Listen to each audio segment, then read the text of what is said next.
Baik, Assalamualaikum warahmatullahi wabarakatuh. Alhamdulillah wa syukurillah pada kesempatan ini kita masih bisa melakukan aktivitas bersama walaupun berada di rumah kita masing-masing atau berada di tempat yang berbeda melalui media internet. Ya. Sebelum kita mulai pada kajian saya ini, lebih dahulu saya informasikan bahwa kelompok yang bertugas pada hari ini juga sudah menyediakan materi tentunya, ya, mohon dipelajari juga sehingga ada umpan balik untuk mengerjakan tugas-tugas nantinya. Nah, penulisan artikel ilmiah, ya, ya, yang perlu kita bahas di sini adalah bagaimana sih sebenarnya penulis artikel ilmiah itu, ya, bukan tekniknya. Kalau tekniknya itu antara lembaga yang satu dengan lembaga yang lain berbeda. Ya, bahwa artikel ilmiah itu perlu dipublikasikan karena kita bisa membuat branding di situ. Ya, merupakan kewajiban bagi seorang peneliti atau ilmuwan untuk mempublikasikan temuannya. Ya, bukan sekedar penghuni rak-rak saja hasil penelitiannya itu. Nah, kalau di dalam ilmu pendidikan, dunia kependidikan, misalnya seorang dosen, nah ini wajib membuat karya ilmiah itu, wajib menerbitkan karya ilmiah, wajib melakukan penelitian sebagai syarat untuk kenaikan pangkatnya. Yang kedua, sebagai sarana menyampaikan ide atau pemikiran pada publik sehingga dapat dimanfaatkan secara luas. Kalau kita semakin mengupload hasil temuan kita, semakin banyak mempublikasikan hasil temuan kita, hasil penelitian kita, maka kita akan semakin dikenal. Apalagi kalau penelitian kita sangat berbobot. Ya. Ya. Di dalam mempublikasikan, di dalam menyusun karya tulis ilmiah atau artikel ilmiah, tentu kita tidak bisa lepas dari etik penulisan karya ilmiah. Ya. Yang pertama mengikuti aturan baku atau aturan ilmiah. Berbeda dengan tulisan populer yang seenaknya saja. Ya, secara sistematis ini kita harus sesuai dengan aturan ilmiah. Ya. Yang kedua, memperhatikan pedoman umum ejaan bahasa Indonesia. Ya. Baik tanda baca, kemudian pilihan kosakata, ya, aturan penulisan dan sebagainya itu harus kita perhatikan sehingga karya yang kita sajikan itu menjadi enak dibaca dan mudah dipahami. Yang ketiga, memperhatikan teknik penulisan. Nah, kalau kita ingin mempublikasikan, ya, maka teknik penulisan ini harus kita kuasai karena setiap jurnal ini berbeda, teknik penulisannya berbeda. Nah, jurnal A berbeda dengan jurnal B, jurnal C berbeda dengan jurnal A. Nah, walaupun pada temanya sama, tetapi teknik penulisannya sama. Artinya demikian. Kalau misalnya kita mempunyai tulisan, kita publikasikan di jurnal A, di situ dimuat. Nah, belum tentu kalau tulisan kita itu kita kirimkan di jurnal B, belum tentu dimuat. Nah, ini karena mereka mempunyai teknik sendiri di dalam tulisannya. Nah, lembaga pun juga demikian. Stikom berbeda dengan Untak, Untak berbeda dengan Uniba, Uniba berbeda dengan Stikes. Nah, masing-masing ini dinamakan dengan gaya selingkung, bukan selingkuh ya, selingkung. Ya, jadi gaya selingkung. Nah, selanjutnya tulisan dibuat sesuai panduan. Nah, tadi saya katakan setiap jurnal itu mempunyai panduan yang berbeda-beda atau gaya selingkung sendiri-sendiri. Nah, yang terakhir tidak melanggar etika ilmiah. Etika ilmiahnya tadi itu. Nah, pelanggaran etika ilmiah itu apa saja?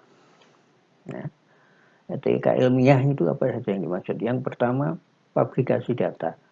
Jadi membuat produk data yang tidak pada semestinya. Ya, jadi dibuat fiktif, ya, memanipulasi data. Ini etika ilmiah tidak diperbolehkan karena akan hasil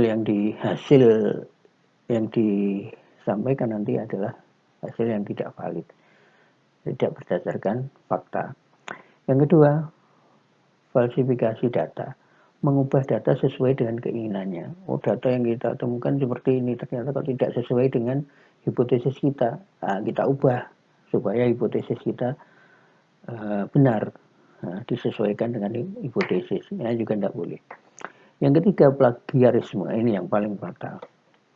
Ya, mengambil kata-kata milik orang lain, apalagi mengambil karya orang lain. Ya, mengambil kata-katanya saja tidak dibenarkan.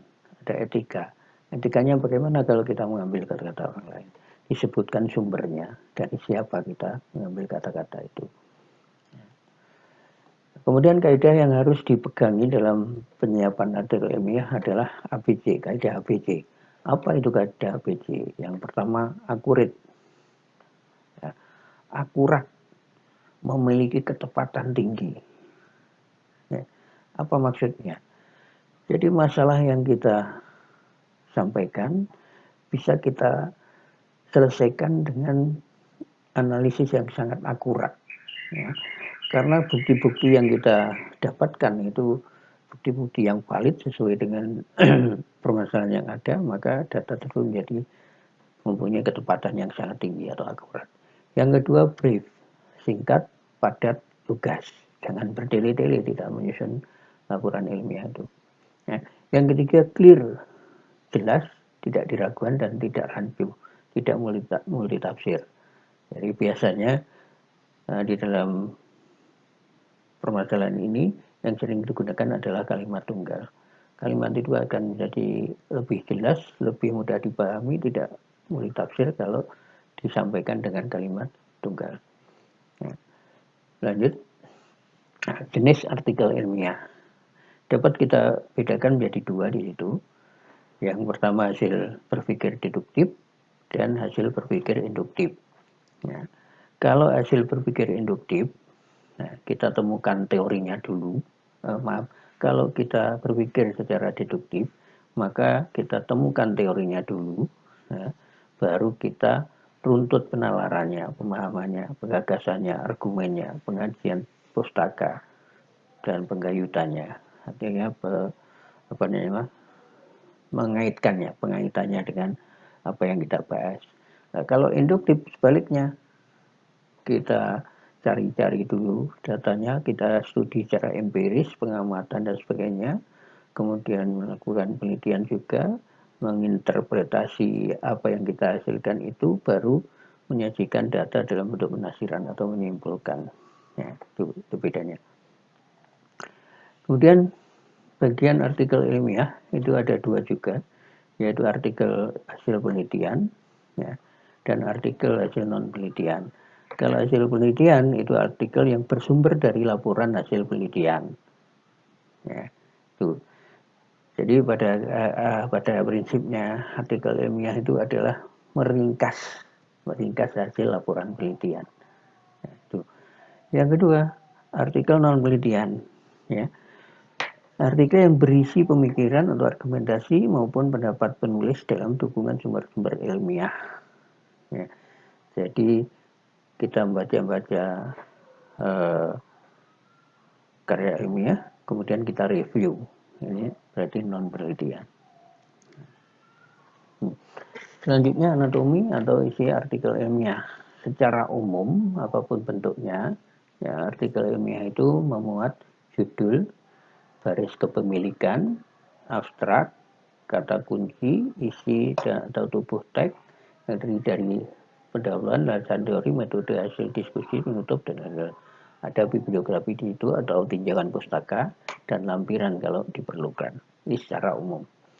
Lalu bagaimana kalau sudah mengarah kepada jenis artikel tadi? Yang pertama, kalau artikel penggagasan, maka yang perlu ada ini penulis tanpa gelar dan instansi, abstrak dan sekian, dan kata kunci sudah termasuk di dalamnya ini, yang ini, pendahuluan, latar belakang, tujuan, rumusan masalah dan sebagainya, pembahasan masalah dalam subjudul dengan preferensian, penutup dan daftar ajuan.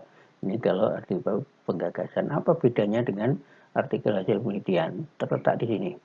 Ada kajian teori dan ada metode. Nah, ini perbedaannya. Kalau unsur yang lain sama. Jadi penggagasan dengan hasil penelitian ini terletak pada kajian teori dan metode. Nah, kemudian substansi penulisan artikel ilmiah adalah pengungkapan gagasan. Pada prinsipnya, menulis artikel ilmiah itu adalah mengungkapkan gagasan. Nah, setelah mengungkapkan gagasan, dikembangkan gagasan itu. Nah, kemudian dikaitkan dengan referensi. Ya, dijadikan datanya dan dianalisis datanya. Nah, secara harfiah sebenarnya ini isinya. Apa yang kita lakukan kalau kita menulis artikel ilmiah itu sebenarnya ini. Ya, tuh. Kemudian bagaimana pengungkapan gagasan itu? Cara mengungkapkan gagasan dengan kalimat topik. Ya. Bagaimana pengungkapan gagasan dengan kalimat topik itu? Posisikan unsur pertama gagasan pokok pada predikat kalimat. Maksudnya apa yang kita tekankan, apa yang ingin kita sampaikan pada pembaca itu letakkan pada predikat. Di dalam menyusun predikat, tentu saja harus menggunakan imbuhan yang tepat. Ya, misalnya jangan menggunakan imbuhan dikarenakan. Nah, mengapa? Itu tidak tepat. Mengapa tidak tepat? Dikarenakan itu kan bentuk pasif. Kalau bentuk pasif harus ada bentuk aktifnya. Bentuk aktifnya apa kalau dikarenakan? Diminum, meminum. Dimaki, memaki. Kalau dikarenakan, kan tidak ada mengarenakan. Ya, maka bentukan imbuhan di-kan pada kata karena itu adalah bentukan yang salah. Imbuhan yang salah, tidak tepat. Kemudian letakkan kalimat tersebut di awal atau di akhir, atau di awal dan akhir, tergantung pada jenis paragraf yang kita buat, kita susun. Contohnya, tujuan penelitian. Penelitian ini bertujuan menemukan efektivitas penggunaan blog sebagai teknik pembelajaran penghitungan hasil luas. Atau tujuan penelitian ini adalah penemuan ekuitas permainan oblak sebagai teknik pembelajaran penghitungan hasil luas. Nah, ini bertujuan atau tujuan. Kalau tujuannya depan, nah, maka tidak perlu adanya imbuhan. Cara membuat. Dan judul, secara judul harus jelas, mencerminkan isi artikel, bersifat informatif dan sebagainya. Ini sudah kita bahas pada proposal. Kemudian judul harus mutakhir, terkini. Jangan menggunakan judul penelitian yang sudah pernah dilakukan. Boleh objeknya sama, temanya sama, tapi judulnya harus kekinian, masa kini yang lagi aktif, yang lagi trending, topik itu apa. Ya. Kemudian bermanfaat. Pemaparan artikel berguna bagi pembaca. Jadi apa yang kita paparkan di dalam artikel itu, membaca judulnya saja, oh ini penting ini. Nah, itu usahakan begitu. Kemudian menarik, judul harus menarik juga. Dengan membaca judulnya saja, terangsang untuk terangsang minatnya untuk membaca lebih lanjut. Apa isinya? Judul harus singkat, tidak lebih dari 8 kata. Ini aturan di jurnal Cakrawala Pendidikan BNY misalnya. Mungkin di jurnal lain berbeda. Ya. Jadi tergantung gaya selingkuhnya saja. Ya, itu. Kemudian abstrak, merupakan penyajian singkat keseluruhan artikel. Jadi artikel tadi merupakan ringkasan, tidak diringkas lagi dalam abstrak. Jadi begitu padatnya abstrak itu. Kemudian mempunyai intisari karangan menyangkut masalah pokok yang diajukan. Karena ringkasan itu menyeluruh, maka ini harus juga mempunyai gambaran yang jelas pada isi itu. Untuk jurnal akreditasi menuntut sajian abstrak dalam bahasa Inggris. Jadi kalau jurnal yang untuk keperluan akreditasi seperti dosen tadi saya katakan, nah, selain abstrak bahasa Indonesia harus menggunakan abstrak bahasa Inggris. Ya. Tidak lebih dari 200 kata, ini abstrak, termasuk ya kata kuncinya. Kemudian baris kepemilikan. Baris kepemilikan merupakan bagian integral artikel yang menunjukkan hak kepengarangan. Jadi ditulis di bawah judul, ya. Ditulis dalam bentuk nama pengarang, ditulis di bawah judul tanpa gelar, disertai asal lembaga. Misalnya Agus Riono, Stikom PGRI Banyuwangi. Ya, itu. Dan tubuh teks. Tubuh teks itu harus memenuhi persyaratan IMRET. Introduction, metode, result, discussion. Ada pengantar di dalamnya, ada pendahuluan. Kemudian ada metode penelitiannya di dalamnya. Ada hasil, kesimpulan hasilnya, memaparkan hasil yang diteliti. Kemudian ada pembahasan di situ. Ada pembahasan masalah yang ada di dalam artikel itu. Ya, nah, di dalam pendahuluan memberi pengantar tentang substansi artikel sesuai topik dan alasan baik teoritis maupun praktis. Nah, ini apa yang melatar belakangi penulisan artikel itu diberikan alasan-alasan baik teoritis maupun praktisnya. Nah, ini latar belakang. Kemudian banyak memuat secara eksplisit dengan singkat dan jelas maksudnya apa, tujuannya apa, manfaat artikel tersebut apa, ada di dalam pendahuluan. Ya. Semua ini disajikan secara runtut, jelas objek yang dibahas, dan ada kaitan logis antara alinea. Bukan logis ini, logis. Jadi semua itu disajikan secara runtut, objek yang dibahas jelas, ya, dan ada kaitan logis dari setiap alinea, walaupun bentuknya bentuk yang sangat pendek, ya, dari laporan aslinya, tetapi harus tetap memuat semuanya. Kemudian bagian inti atau batang tubuh berupa uraian analisis atas permasalahan, ya, jelas gitu ya.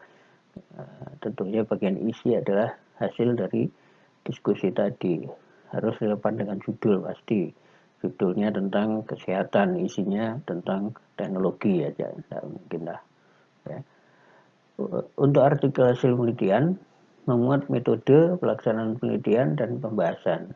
Ya, jadi akan ada dua macam artikel tadi, ada penggayutan, ada artikel penelitian, hasil penelitian. Yang selanjutnya untuk artikel bukan penelitian, nah ini bukan hasil penelitian, memuat sub-bab judul mendukung paparan, jadi tidak ada metode di situ.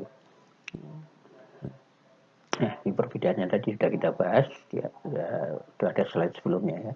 Kita lanjut pada slide berikutnya, bagian menutup. Ya. Berupa simpulan atau jawaban atau klarifikasi dari masalah yang dibahas. Nah, jadi isinya jawaban-jawaban, simpulan-simpulan tentang jawaban atau klarifikasi, nah, pemecahan masalah yang dibahas tadi.